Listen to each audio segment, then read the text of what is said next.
So just a quick recap then, regarding the fourth law of thermodynamics. I've written 3 articles. The first was released back in 2010. The second article came out in 2011, and the third and latest one in 2020.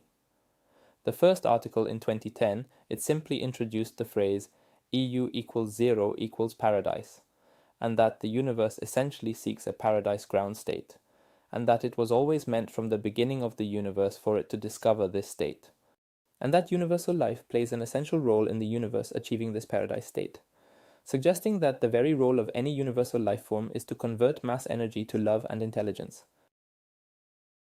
Actually, as the second article from 2011 delves into, it is when life develops at much higher levels up here, beyond where we humans are down here, that life will begin to consume mass energy and transform it to higher forms of love and intelligence at a much higher rate, which conversion we too are engaged in here on Earth, just at a slower conversion rate. So we too have always been cultivating love and intelligence here on Earth, but at a much slower rate. But we have always moved in the right direction because the universe was created with limited amount of energy and mass. It is the same conversion pattern principle for all life forms in the universe, but up here, the second article predicts that we can see it via universal expansion, but that we too remove a little bit of mass energy, which we store as love and intelligence, but that we can't see the effect since it happens at a much lower rate compared to up here. Up here, we're talking about 100% love and intelligence, which represents the full potential of the universe. The first article in 2010 just introduced the expression EU equals 0 equals paradise, and then went on to implement the Nash equilibrium to describe it mathematically. By interpreting Nash equilibrium into that expression, meaning that Nash equilibrium mathematically describes the love-producing solutions in natural chaos. Like natural chaos, that is, entropy and the like. This stems from the universe being created with a limited amount of mass energy, being the second law of thermodynamics. So I interpret this to mean that Nash has in fact mathematically described the fourth law of thermodynamics mathematically. So he is actually the great hero here, really, the truly significant scientific hero. What I'm essentially doing is more taking the works of various great scientists and attempting to piece them together. So every time I see that science aligns with that, which began as a philosophical concept, I've seen that I can add more and more truly robust scientific backing to it. For the past 10 years since the first article then, I've focused less on the word paradise. The word paradise I've actually just introduced as a term that's meant to describe 100% love and intelligence. That is what we truly seek, what we ultimately want, isn't it? Moreover, that this paradise place should actually exist, and that it was planned or programmed from the beginning that the universe would eventually become an eternal paradise. Because then the paradise state coincides with what the universe always does, which is to seek its absolute lowest possible energy state.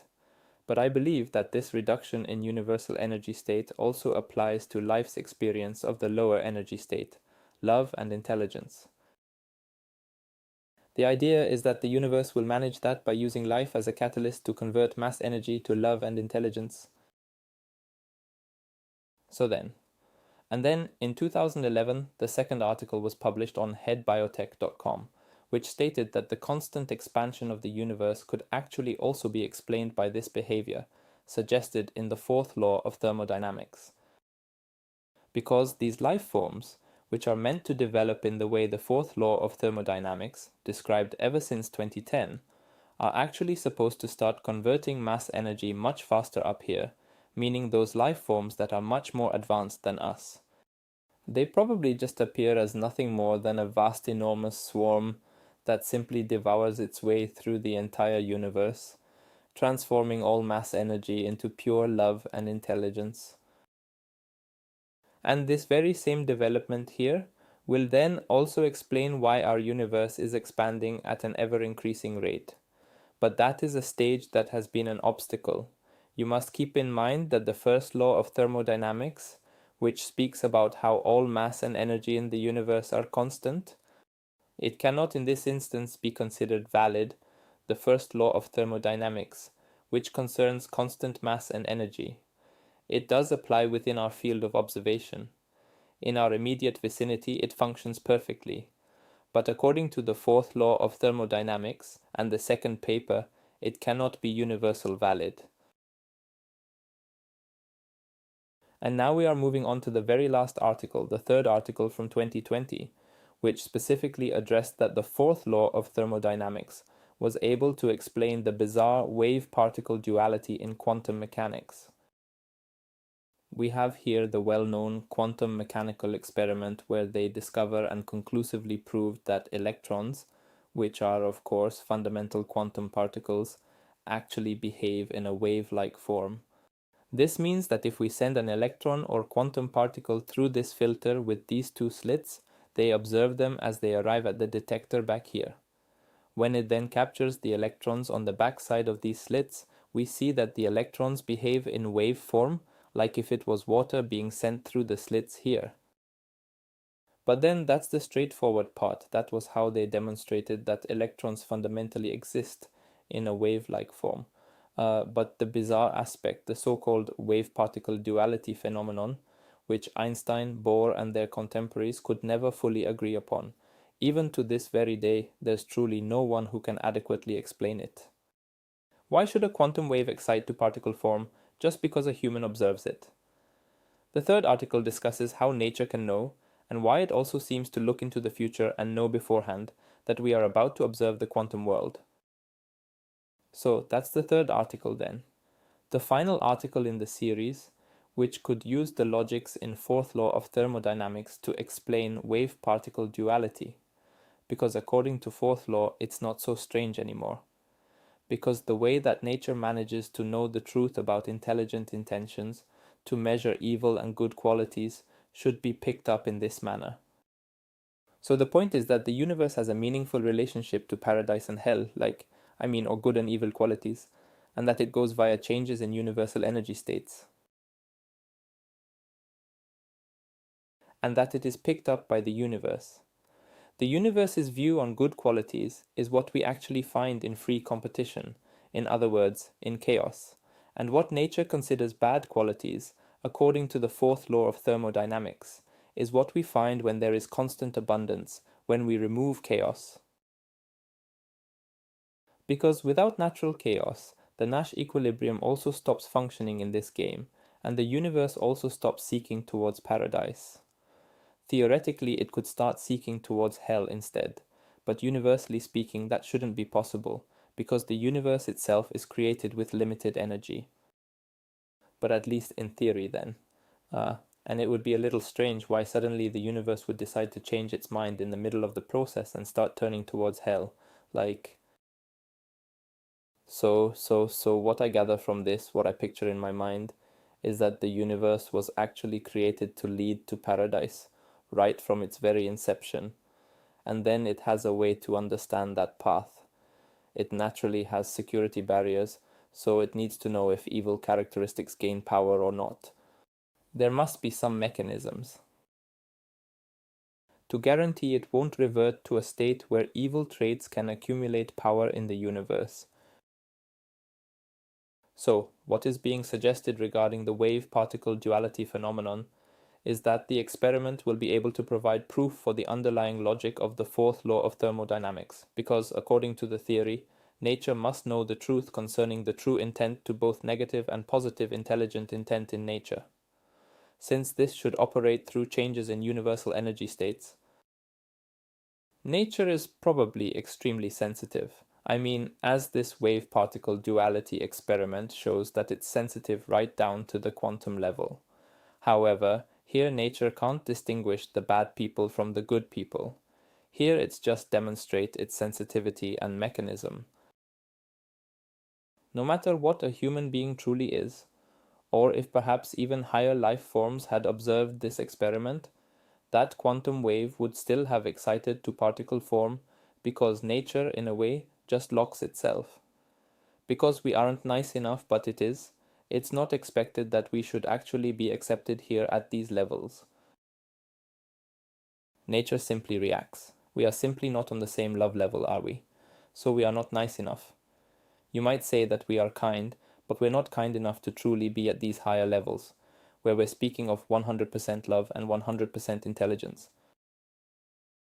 So that's what the most recent article is addressing. And since I'm touching upon quantum physics, I should bring up Einstein. I briefly mentioned this in the first article from 2010, but I bring his work up again now. I just mentioned it in one line in the first article from 2010. I mentioned that it was perhaps an interesting observation that the paradise state might have something to do with light because of Einstein's related formula. But now I have actually brought this topic up again at the very end of the discussion within the third article. I'm just bringing it up once more in this presentation after I released the third article. Since I have now acquired new knowledge that allows me to have achieved a small philosophical breakthrough, by applying Einstein I can avoid having to use that paradise word in the formula, if we can manage to transfer that paradise word onto a physical constant, and not just any random constant, but in fact Einstein's c² constant from his well-known related energy and mass law, and he has already proven his equation. This has been mathematically proven and is rock solid. So if my fourth law of thermodynamics is also correct and universally applicable, as Einstein's related formula is, which is, of course, you can say what you will about it, but only if it is valid. If I hit the bullseye with it, then it should be possible to replace the word paradise with that constant there. That is the speed of light squared, and then... But I have already spoken about that before, and that was as far as I got in the third article. But what I'm addressing now is...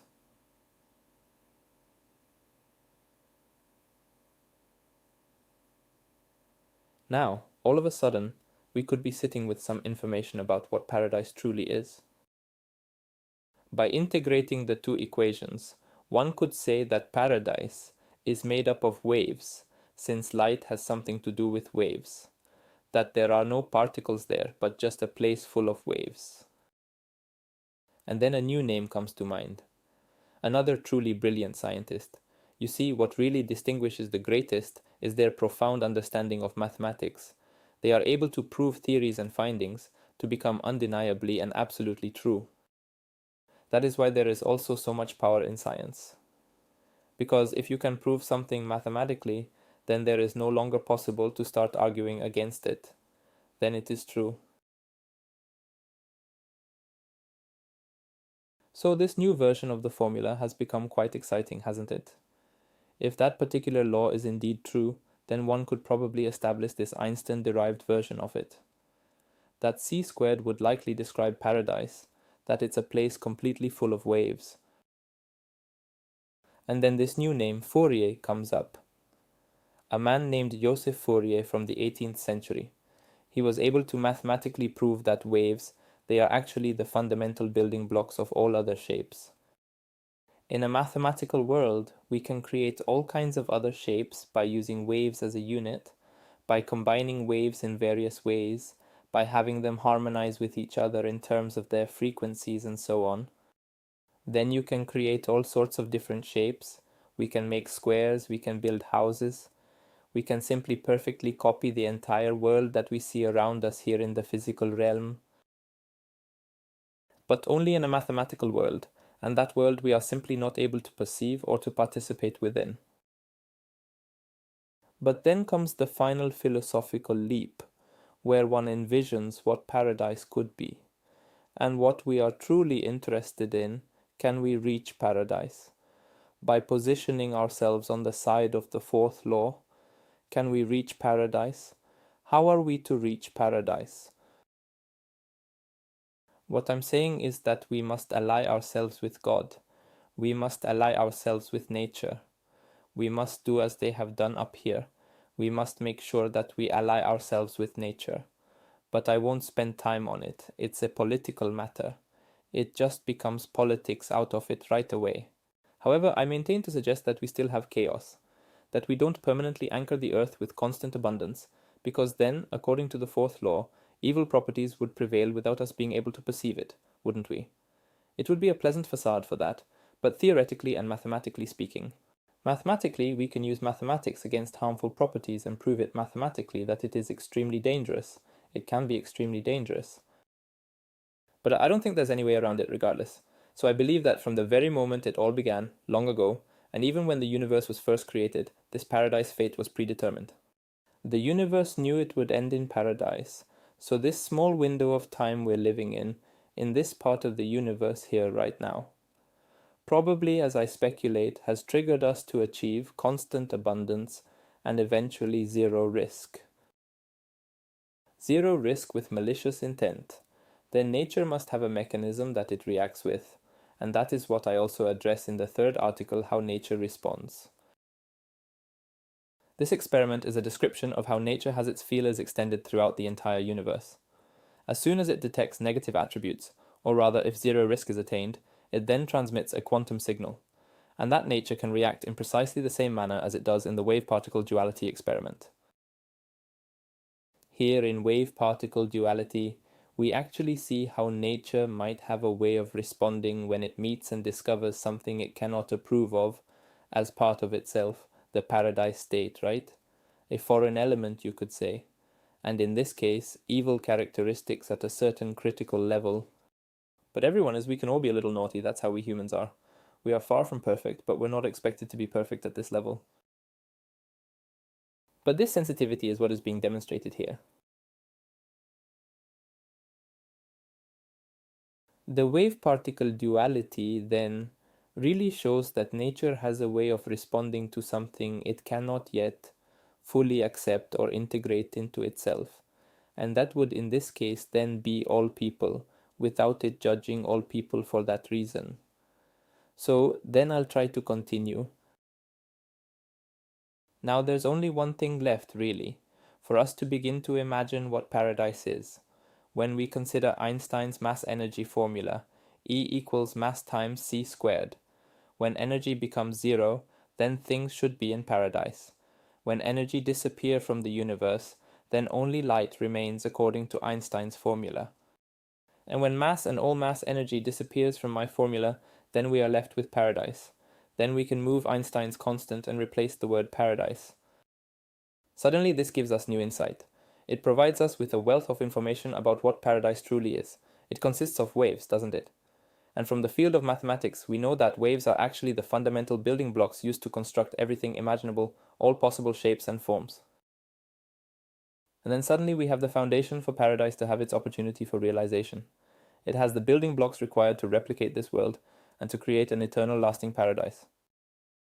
But the problem now is that that doesn't help us because it's becoming a mathematical world. Yeah, so that. But then comes the last puzzle piece, which could allow us to reach paradise.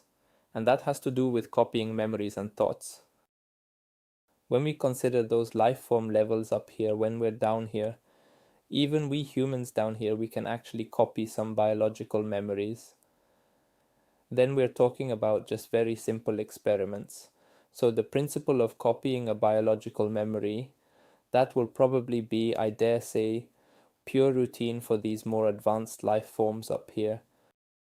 In the same way, just like we copy data files on our computers.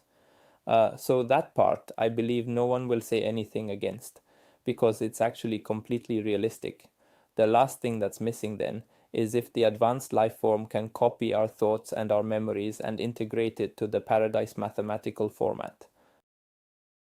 All that is required then is to convert our minds into a completely new format, a wave-based format that will enable us to truly experience the eternal mathematical world that will reside within paradise. So the only thing that is needed here now is to copy the memories over to a format that is suitable for the paradise world, the wave world, the mathematical world that exists within this world. And then all of a sudden we would have these same memories and thoughts as here, but in a different format. And suddenly we can start to experience the world in the very same way as it is here. I can sit just like this in paradise, really. The only thing is that then everything is perfect because there are no particle form. It's just on a mathematical pure wave format. Once we manage to transfer our memories and thoughts into that format, it becomes eternal. And then we start talking about this eternal paradise. Because then, in that state, the universe has finished its search. There are no lower universal energy states to pursue. So there is paradise, the end of the history for our universe will then be paradise for all eternity. And now I can summarize, and that's why I made the effort to make this video. I didn't want to write a separate article about it.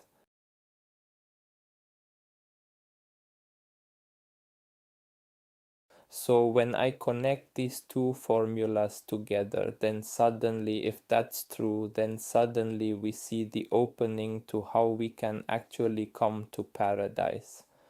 At least then we have built a kind of logical bridge. Because previously paradise has only been a word, and I haven't quite known what to make of it. Just that it's supposed to be a perfect world.